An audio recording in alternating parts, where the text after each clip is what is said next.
मला भेटायला येताना बुके नको तर बुक घेऊन या असं म्हणणारे IPS बिरदेव डोणे यांना 1000 पुस्तकांचे गिफ्ट मिळाले आहे। माजी मुख्यमंत्री सुशील कुमार शिंदे यांचे नातू शिखर पहारिया यांनी बिरदेव डोणे यांच्याकडे 1000 पुस्तकांचे गिफ्ट पाठवले आहे। आता याच्यावरती बिरदेव डोणे साहेब काय म्हणतात हे आपण बघणार आहोत आजच्या व्हिडिओमध्ये। मी बिरदेव सिद्धप्पा डोणे यावर्षी झालेल्या UPSC नागरी सेवा परीक्षेमध्ये 551 रँक घेऊन उत्तीर्ण झालो।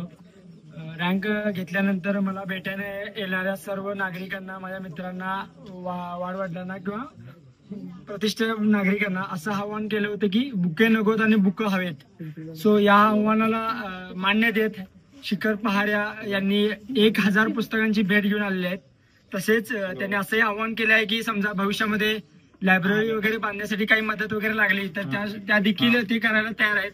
मी शिखर पहारिया सर आणि त्यांचे सर्व मित्र आणि त्यांचे सर्व सहकारी यांचा मनापासून धन्यवाद आणि धन्यवाद। आज महाराष्ट्रालाच नव्हे तर संबंध देशाला अभिमान वाटावा असं कार्यकर्तृत्व गाजवणारे, शिक्षणाच्या जोरावर माणसाची मजल कुठपर्यंत जाऊ शकते याचं एक उदाहरण म्हणून समोर येणारे आमचे सहकारी बिरदेव सिद्धप्पा डोणे यांनी जो महाराष्ट्राला आदर्श दिलाय त्याच्याबद्दल आम्हालाही अभिमान वाटतो।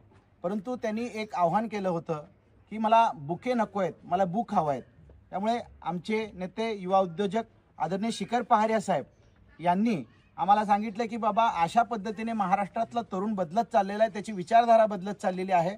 अशा प्रकारे आदर्श कोणी जर आव्हान करत असेल तर त्याला प्रतिसाद देणं एक आपलं काम आहे। म्हणून आज MPSC UPSCचा अभ्यासक्रम करणारे अशी पुस्तकं 1000 पुस्तकं आदरणीय शिखर पहारिया साहेब यांनी या गावामध्ये ग्रंथालय उभं राहिलं पाहिजे आणि बिरदेव डोणे सारखे कित्येक शेकडो अधिकारी इथून पुन्हा एकदा जन्माला आले पाहिजेत हा एक दृष्टिकोन डोळ्यासमोर ठेवून आज इथं आम्ही पुस्तकं देण्यासाठी आलोय।